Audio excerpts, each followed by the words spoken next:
Hello, I'm Foibles and welcome to another episode of Pillars of Eternity, and we are still looking for some soul stuff, I suppose, like people. Mordred. That's an interesting name, Mordred. Mordred, An Animancer cripples feverishly on a parchment scroll while his free hand dances through the air, counting off unseen objects. His lips move in silent discourse. As your shadow falls over his scrolls, he looks up at you with mingled perplexity and irritation. Can I help you? What are you working on? My area of focus is witched. More specifically, how to cure them. What's a witched? A Hollowborn who received a transplanted animal soul during infancy. One of Animancy's early efforts to cure the legacy, if not a successful one. They show signs of developmental abnormalities throughout their childhood, but when they reach adolescence, they become aggressive, feral, but still victims in need of care. Transplanting animal souls into children seems like an odd solution. We Animancer were trying to do something about the crisis better than letting it swallow a generation of children. And despite the controversy, it only went so far because at first it seemed to work. People called it the salvation. Children that had never been responsive to any kind of stimuli suddenly seemed aware of their surroundings, of their families. The complications don't begin until puberty, but that's when the incompatibilities between body and soul take shape. Children become violent, ravenous. But we paid dearly for our mistake, I promise you. Angry mobs hunted down Animancer and burned down their homes, with them still in sight often as not. People took to calling it the cruel salvation, and many still loathe us for it. But we wanted to stop the legacy as much as anyone. The public begged for our help, and we did the best we could. I still don't know if that absolves us. I see. Has anything unusual happened around here? You must be joking. This is the sanitarium. Nothing is usual down here. Although, now that I think of it, the patients seem more agitated lately, but they're Caedman Ezzo's responsibility, not mine. Then if there's nothing else, just looking around, then be quick about it and don't touch anything. The sanitarium has a lax visitor policy, but I don't. Alright then. I see. Ripley. There is something here. Laying low. Ooh. We could maybe take this item here. Well, we don't have the mechanics for it, so never mind. Good day, stranger. A young Oral woman traces her fingers along the spines of the books in front of her. Row by row, her motions quick and skittish like a bird's. She does not notice you until you are nearly upon you. Oh my, you startled me. Are you supposed to be in here? I'm investigating any suspicious activity in the sanitarium.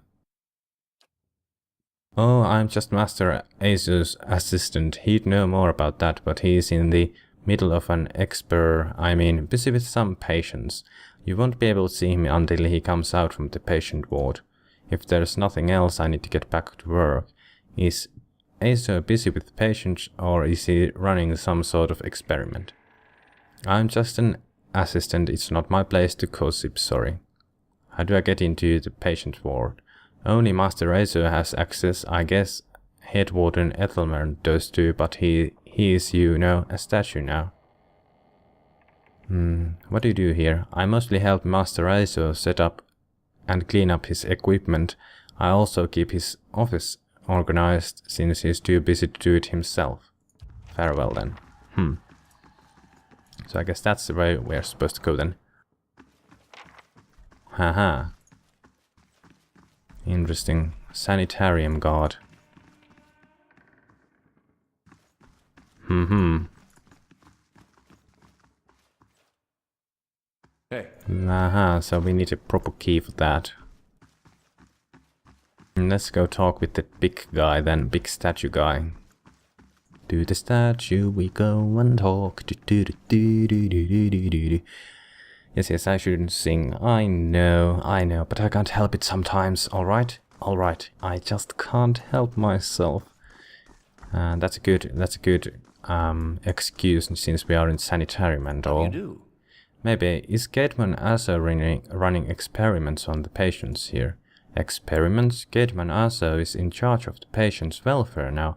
He is not authorized to run any more experiments. I'm disappointed in Gateman. I had hoped he would be the one to guide your inquiry.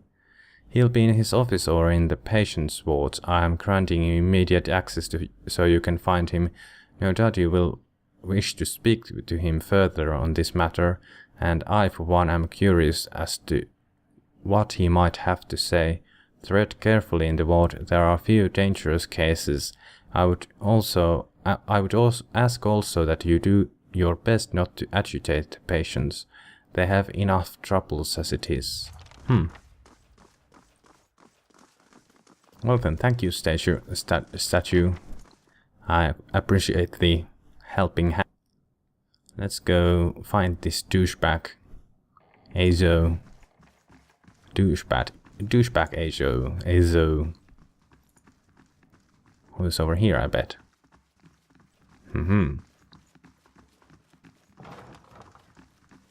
The head warden says you can go in. Be careful in there.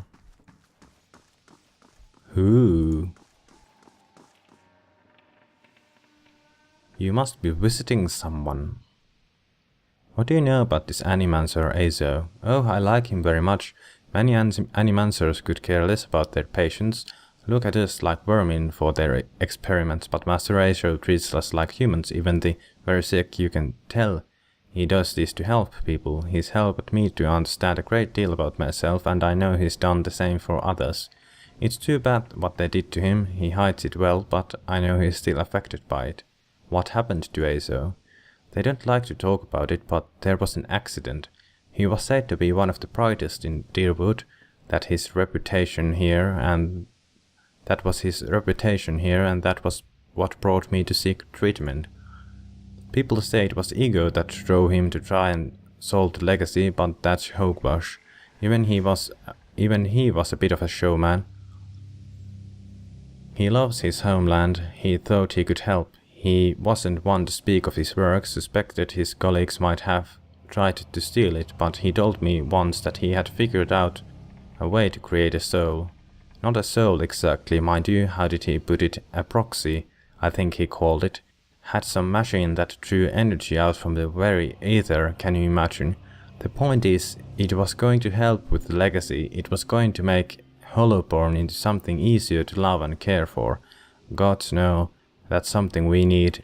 Do you know what they call those empty little babies in Ondra's gift? No, tell me. They call them buyos, because so many of them are found floating face down in the water. These are mad times. Anyway, Master Azo had scheduled a public demonstration of his work in Copper Lane. He was so excited. But then the next day he was locked in his office, turning away visitors, I heard, and he stopped seeing patients. I don't know what exactly happened, and I don't have the heart to ask him, but I'm glad they are letting him treat people again. Have any of the patients here been acting unusually? Well, there's Batixa who relives a murder she committed more than 50 lifetimes ago. Edelman, who they say only has half a soul, and who was found collecting the faces of others because he believed his own to be a false one. Graham, he speaks in language no one understands and wails at night sometimes. Different from their normal behavior, I mean. Well, yes, I suppose, but nothing they didn't volunteer for. Master Azo let us know that a number of patients in the North Ward had volunteered for a new therapy and would be escorted to his laboratory to receive treatment. The North Ward has our most troubled cases. I'm glad some of them have chosen to get help. It seems to me it's gotten quieter over here since it started. Each gram I see them taking in the most. He struggles, but he always was a bit of a wild one.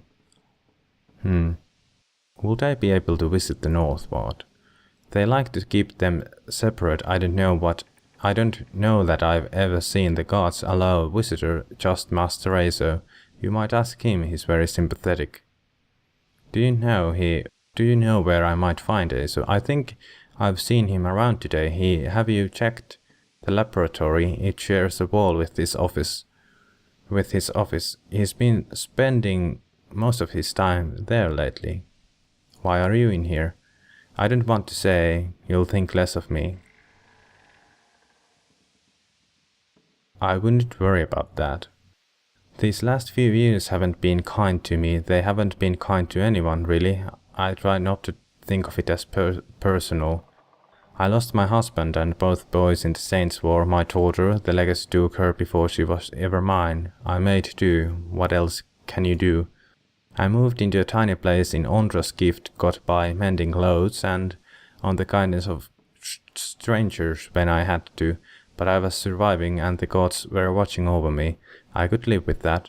Then one day this noblewoman comes in, wants his fancy gown fixed, gorgeous thing. This shade of blue I had never seen before, only I had. I looked at it and it reminded me of something. I had what they call an awakening. I remember being a noblewoman myself in other life. People doting over me, men doting over me, the best of food, the most beautiful home, all the things you'd never dare to dream of, they were mine. It was poison knowing that all those things I had that I'll never have in this life. It did something to me. My food started to taste rotten. The walls in my little room seemed to close in around me. I stopped being able to sleep in my own bed. So I came here. It was that or break into an estate and start ordering servants around. It seems like such a silly thing to worry about. You don't have to tell me, but I can't get past it. And I start to wonder, did the gods choose this life for me? And if so, what terrible thing must I have done to deserve it?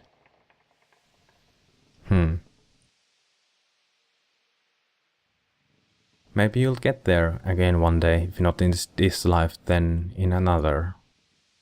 The strange part is, I think even the best wouldn't be good enough for me anymore. I think it must have gotten to that point when I was that noble lady. Farewell. Flesh construct.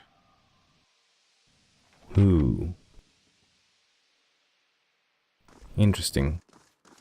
So I suppose this is the laboratory of that douchebag.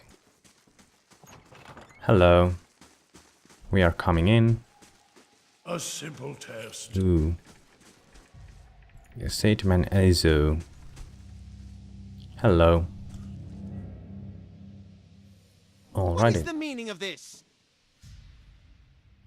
Ethelmoir told me you are not supposed to be doing any more experiments. Well, Ethelmoir hasn't done much good for anybody since he had his soul moved into inanimate objects, so I fail to see why I should let that sway me. If Animancers all followed the commands of their leaders, where would we be? We'd all be as backward and willfully ignorant as Rid-Cirrus. We would know nothing about life or death, or even ourselves. We would be lost in the dark, with no clue as to why. I never thought I'd find myself in an agreement with the statue, but Ethelmoir's right about this fellow at least. How easily ambition masquerades as prudence. I'll bet he has fooled even himself. You toy with things beyond your comprehension, it's dangerous and foolish.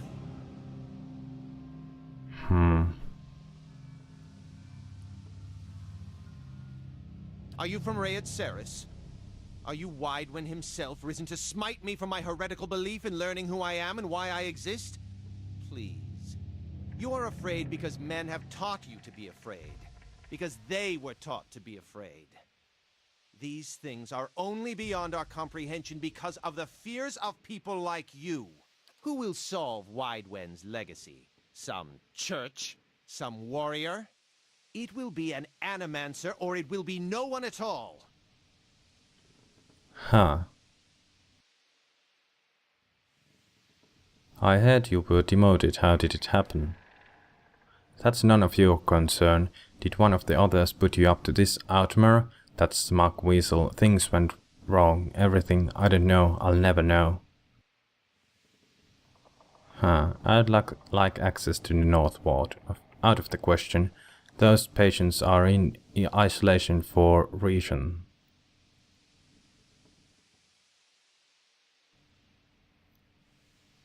I've been given permission to conduct my investigation down here. You'd best cooperate. My answer is no. Whatever you're looking for, those patients will not be able to help you. The head warden will stand by me on this. Huh. Have you tried your experiments on any other subjects?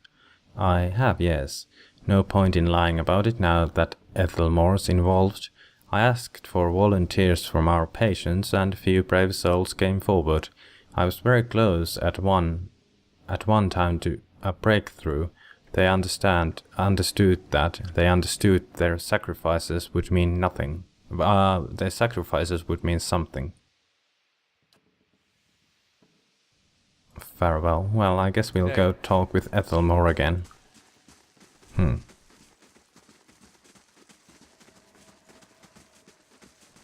Well, I must say,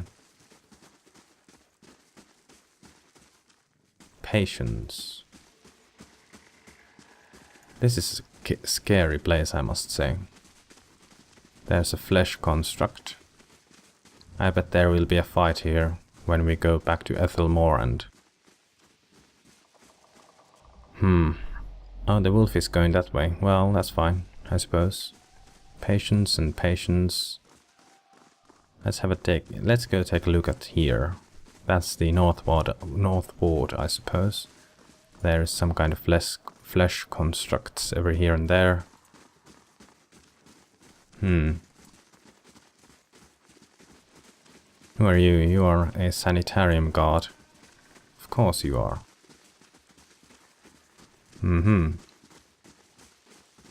Such a fishy place, this. Seriously, that douchebag. He seems like a douchebag. Let's go talk with the head warden once more and see if he can shred some light into this stuff.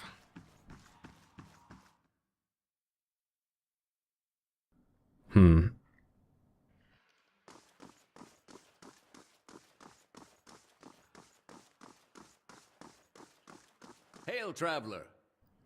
Huh.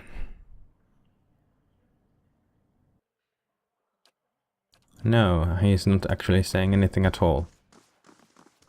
Well, damn. So how are we going to get there then? Do we have to break ourselves into there, or do we have to talk to this douchebag again?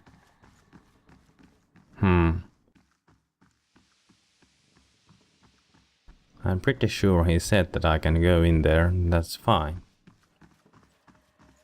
Sanitarium guards. Frail. Well, let's take another swing at this guy. What is it now? So you can coerce them into your experiments. Phil told me everything. She's a patient! That blazing woman knows nothing of the nature of my experiments. Fine. Speak to them for all the good it'll do you. I'm sure the discussions will be fascinating. Huh.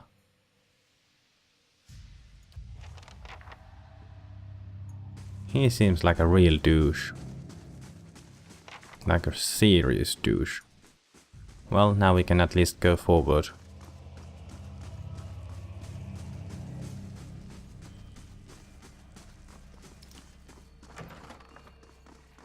Hello. Is this my face? Tell me. Ooh. Nobody here.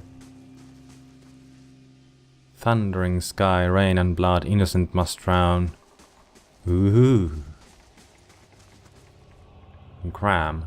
This man has the look in his eyes of a hunted animal, and you approach. He staggers backwards to the far corner of his cell, halfway appearing as though he would climb the walls if it would get him farther away from you.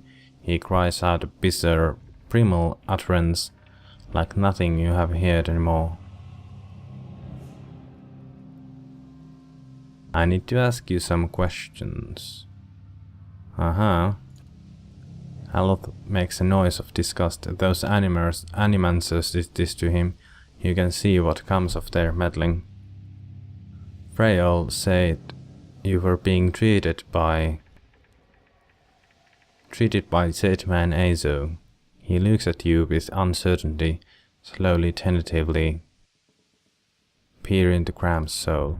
You project you out towards the maimed soul in front of you, merging with it, its confusion and fear becoming yours as it whisks you into its depths. You are in your cell, a key turns, the door creaks open on neglected hinge. Thoughts come into you in waves, incomplete, broken, fearful. Standing at the door is rotund, balding man. His upper teeth are pointy, and pointy nose remind you of a rat. He beckons apologetic. Alright then. You don't want to go. Anything else in your mind is a single word, and the word is no, but it dissolves before it reaches your lips. You press against the back wall, cornered, you cry out. In darkness you fight against unseen restraints. You cannot move your arms or legs. The man walks into the room carrying a lit candle, its meager flame casting long shadows across books and machinery. Straps bind your arms and legs. Cold metal circumscribes the crown of your head and breadth of your chest. The man is sorry. He is in need of raw materials. They dismantled his work and he needs another source. He needs to show them he was right. He thanks you. Then he turns to Knop and you feel yourself begin to crack from within, and you can feel pieces of you torn away, like having your inside chewed by a horde of rats, and you are screaming and screaming. A scream you can barely hear. Continue searching. Another night, heavy footsteps outside your door, coming for you. You look through a slit in your door. The flesh giant, the artificial being just outside, but facing left, facing the end of the hall. The boy there. The boy looks with interest at the giant, then collapses to the floor like a shed snakeskin. The giant convulses for a moment, then rights itself, turns away and leaves. Decouple from Graham's soul. Graham looks at you, still wild-eyed but somehow more present. He nods at you, then walks back to the end of his cell. The leaden key acolytes sure, oh well. A look into the soul of half-crazed patient named Graham revealed strange behavior by a boy at the far end of the North Ward.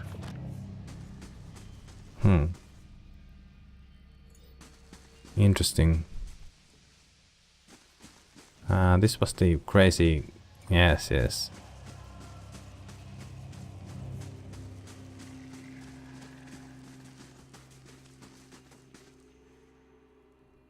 Unscreaming, a willow adolescent boy stands in the center of his cell, gawkish and stoop-shouldered.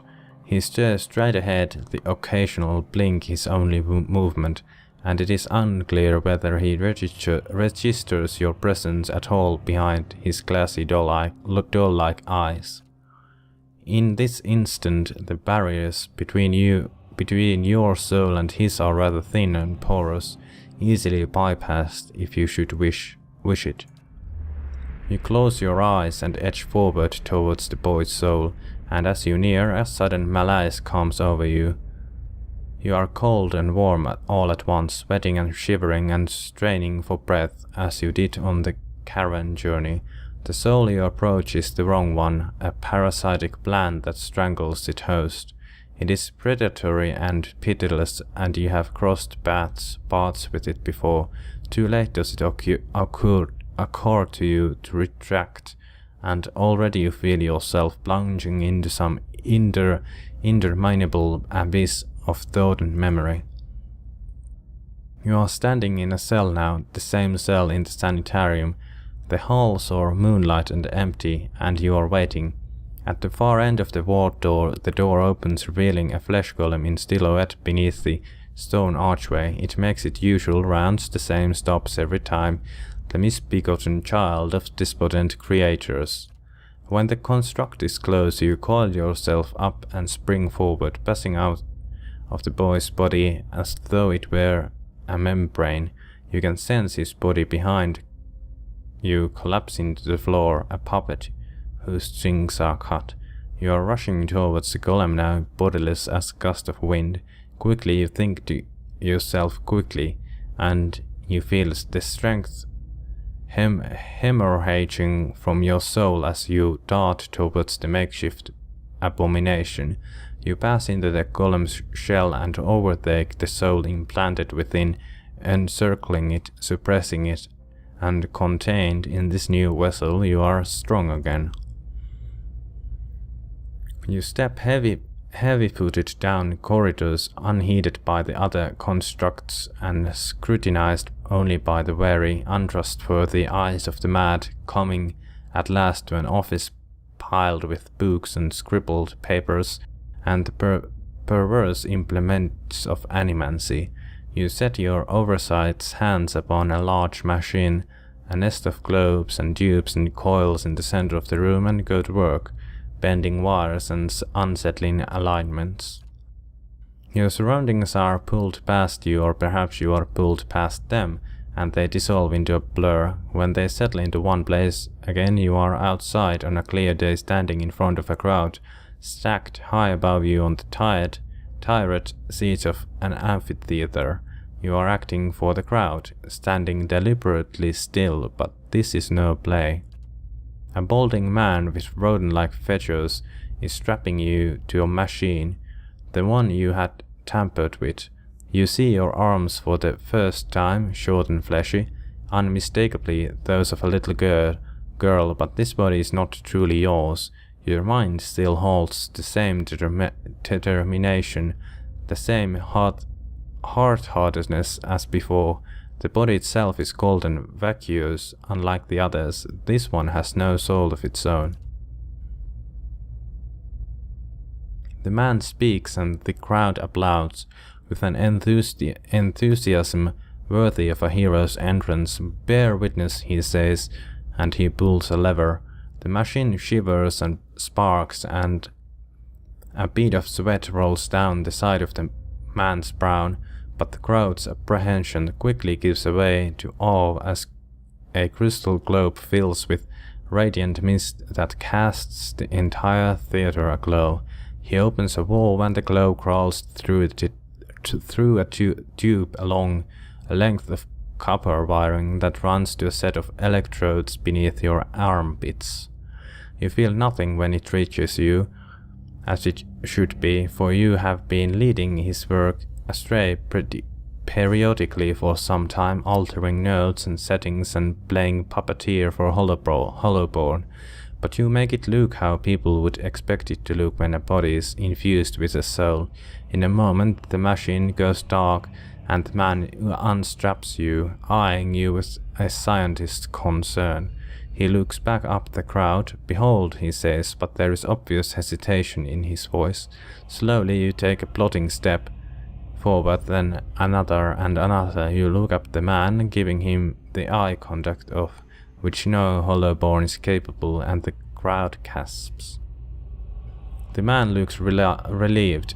"How do you feel?" he asks at a volume meant for the crowd, and this is the moment. At the top of your lungs you let out a piercing shriek. The man comes towards you, his hands outstretched, but you run the other way back to the machine. With all your strength you drive your head into the crystal globe, and it shatters, streaking your head.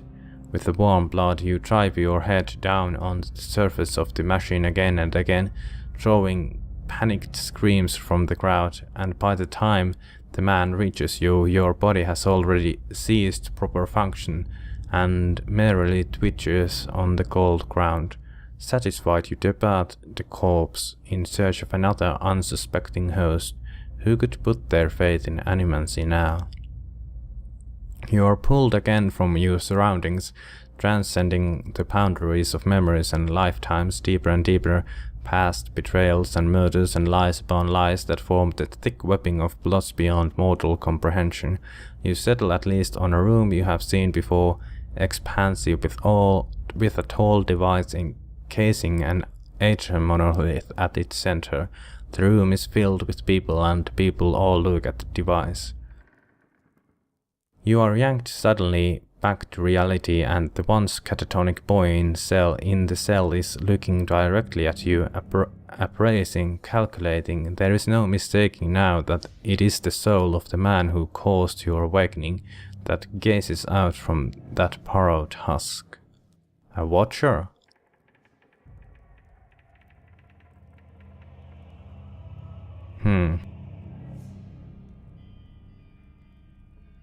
Haha. I believe we share a common past. You made me into Watcher, I need you to undo it. Is that so? He makes no effort to hide his disinterest, but he continues to search your eyes. He makes a slight grunting noise, and his eyes soften for an instant. It seems for that moment that he recognizes you. He opens his mouth to speak, then seems to think better of what he was about to say. His jaw tightens. I know your look, your hunger for answers that elude you. It gnaws at your soul, it usurps your reason for being. You're like everyone. I will help you let go. He dodges backward with startling grace, putting himself out of reach. On his face there is no malice, only the dispassion of farmer putting down a sick animal. Then suddenly he slumps forward.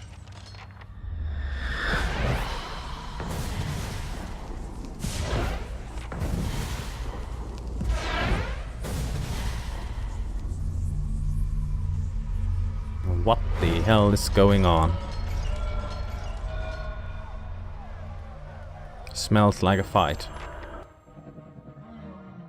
Aye? What? Oh crap, and we haven't really slept in a while, have we? Ready, Watcher. Yes? Ah, come on, this is just bullshit.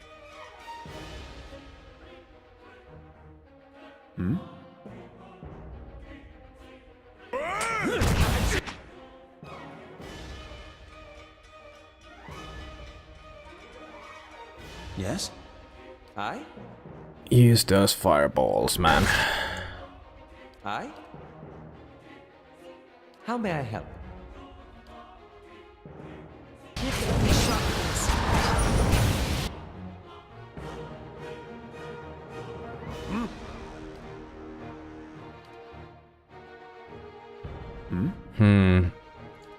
Scary shit. Yes?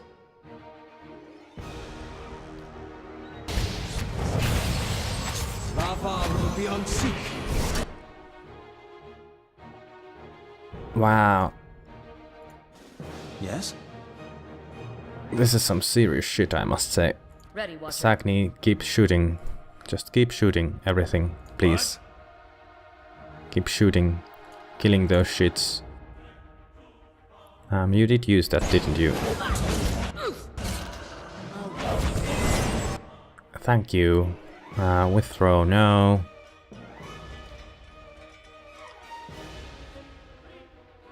No, no, no, no. What's this consecrated? Regenerating and stuff. Warding seal. Haha. Circle of Grace alone. Defense to allies. Granting bonuses to all allies. Well then, do that. And you people keep shooting those shits. Just keep shooting them. Whatever you do, do not stop shooting them.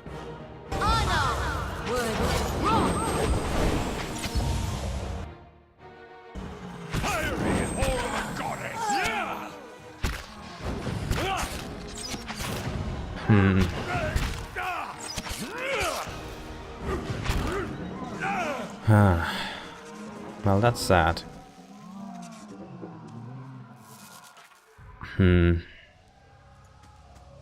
What the hell happened there?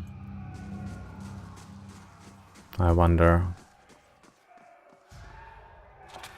Well, there is some items here.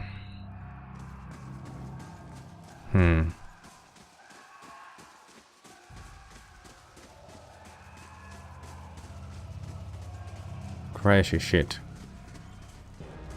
You're not getting through me. Leave it to me. Like, really? Hey, I'm shooting for the wheel. Oh crap. Oh, just move it, you douchebag. And there's Sagni in the way, great. Yes. Move it. hey. Let the fighters come forward. I'm here. Sure. Keep shooting. Like good grace.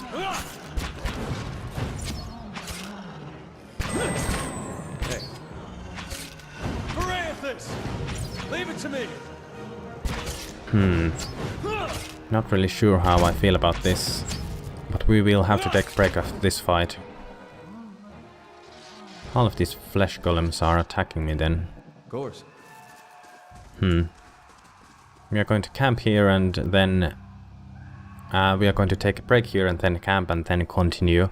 So thank you for watching. If you liked the episode, then please do click the like button and subscribe to my channel. It really helps out a ton and I would appreciate it a lot. I hope I see you in the next video. Have a nice day. Bye bye.